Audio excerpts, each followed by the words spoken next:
even a black issue. It was an issue in the fact that that shit is going on, and that's been going on for a long period of time. And the thing with when it comes to the racism situation, even when it comes to politicians, because you have politicians that will go on the news and they'll say, just like you said, we don't have a racism problem in my city, or I don't know about a racism problem. And the thing is, when people say that to me, it's usually people, number one, who are of the opposite skin color of me. So you're not going to have that problem because you're not in my situation, or people that look like me in my situation. The difference is that we can't turn a blind eye to it. It's been going on for decades. It's going to be going on when I'm no longer here. So the only thing that we can do right now, and as I said, right now, if this wasn't 2020, where we weren't at home, glued to our phones, glued to our TV, all the things that you're seeing on the media, all the things that you're seeing in your face every day, you'd be oblivious to it because you'd be at work, you would be taking care of your families, doing whatever you got to do. So it wouldn't cross the radar on your radar screen as much as it's doing right now. And to me, right now, shining a light on it is not a bad thing because people have been blinded by it for so long. Are they doing it in a way that is constructive? No. But on the other hand, as I've said before, sometimes you have to stir a little chaos to bring change. Well, D, Nothing has ever happened. Yeah. let me ask you. You've been around the entertainment industry for so many years, and you have 26. a lot of friends in all different capacities of the business that Mm-hmm. we have been doing for many years. Other Yeah. than your experience a couple weeks ago, which you told me about, um, have you, in general, experienced like a massive amount of feeling of racism against yourself? Or has it been Um, a small percentage that it's irritating and you can't stand it when it happens? None of this can happen. I've had certain things happen to me as well, but the mhm, percentage in comparison to all my friends and all, I know we all love you, and we have a lot of friends in common, and mhm. I've never known anybody say anything bad about you ever, or even I don't see your color. I don't see any of that shit. I don't see any of that. But I'm asking, is your experience in your life Mhm. really great, or is it fortunately a smaller percentage, but it still happens sometimes? Um, when I was younger, where I grew up, where I was, um, a lot. It was heavy. But for me, it's what drove me into the business. It was what drove me to when people said, even in the get go, when they were like, because you're trained. I think when you're in this business, most people. I mean, there's not many people like us, Ron, who dabble in all spectrums. There's only a few that will stay on the. Some people just want to be actors, and that's all they do. But for me, I was always a person that said knowledge is power, and I already have a disadvantage against me because of the color of my skin tone. That's just period. That's just the way it is. But I can use it to my benefit in the sense of I can navigate through this crazy business with my brain and take the things and the experiences that I've gone through, even with racism growing up, saying, okay, I can use this as a person that, because I have friends, for example, who are of my skin color, and they're always like, when they lose a job or an opportunity doesn't happen for them, they're like, I didn't get this opportunity because I was black. And I was just like, you know what? When you keep pushing that narrative over and over and over and over and over again, either one or two things happen. Either people look at you as a problem and they view everybody in that race category as that problem, or it's you. You, number one, not believing in yourself that you're making this a problem for yourself. So for me, I was like, you know what? I know it's there. I know it's there. And I grew up with a lot of Italians. You know, that my friends used to call me Black Machismo growing up as a kid because I literally was around Italians my whole life. I did business with Italians. I was friends with Italians. I even dressed like an Italian at one point growing up as a kid. I had the Indian motorcycle gear and everything else, and I went through my phases. But it was more or less for me saying to myself, okay, I can use this as a way to get in because I had a business partner and he was black, but he was mixed. And a lot of times when I would come into a business meeting, you get the looks, you get the assumptions, you get, whoa. So I said, you know what? I'm going to navigate through this. I'm going to have my business partner, who was half black, but he didn't look black. I'd set up the meeting, he'd do all the talking. And that helped me navigate into certain meetings with people that I probably wouldn't have got the opportunity to because, again, there's just that stereotype. But once I was able to, I guess you would say, plant my foot in, I always had a plan. It's like a soldier in a mission. You have one directive to complete your mission, to get to the next mission. So for me, it was like, okay, I started off in music. When you hear music, it's the one thing, all of us. You're a musician, I'm a musician. Music, as what they always say, is the universal language of love.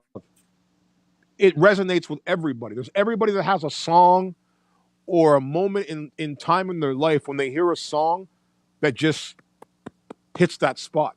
It connects us. When something is going on, when you're feeling really, really down, you put music on. When you're feeling really happy, you put music on. So for me, I was like, okay, I'm going to be a musician. I'm going to entertain. I remember the first time I performed in Hawaii in the Hula Bowl game, and we did the Hula Bowl parade, and I was like drumming, and I remember like it was yesterday. It was 1993, and there was this little kid in the parade route, and he was there with his mother on her shoulders, and I had to do a drum solo, and the kid was like, "Mommy, mommy, look at how fast his hands are moving." And I stopped and I gave a little little nod to the kid, but it was in that moment for me why it affected me so much because I'm going, you know what? In that moment, it wasn't about my color. It wasn't about it. It was about that this person saw something special that they enjoyed, and I was able to give that gift to somebody for that moment, for that kid to remember. And it what made Yeah. me say to myself, okay, I want to go to the next level. So it was like I went from music to the club industry. And then I started running nightclubs at an early age. And I did that for like 15 years, creating environments for people to come and de-stress and have a night out, have a drink, make a love connection. That was my next thing, saying, okay, it's not about black because when you're in a nightclub, I've always said a nightclub was like Disneyland. You had different races from different organizations of people, black, white, Chinese. But what's the thing that connects them again? Music. You go to a nightclub, everybody's listening to music. They're not caring whether you're black because we're all listening to the same shit and having a good time to de-stress. The 90s for me, as I said, it was a different time because again, the racism was there, but for me, because I was always in a position, just like for example, when you come into a position as yourself, as a musician, as an actor, as a public figure, suddenly people look at you in a different way compared to someone that is not in our business because we put ourselves out there for the world to see. And you have to decide for yourself because dude, this business isn't for everybody. Like it isn't. You have to have a really tough skin, a tough mental prison to be able to control your thoughts because when the cameras go on, you see that little red light blinking. You transform from Ron Moss to Ridge Forrester, and you try to sort of connect the two. But you're still Ron Moss when that camera goes off. So people grow up when you're in the business, they love Ron Moss. They love DTeflon. But then when the camera's off, is that same love there? And that's where you find in our business the depression aspect of the business.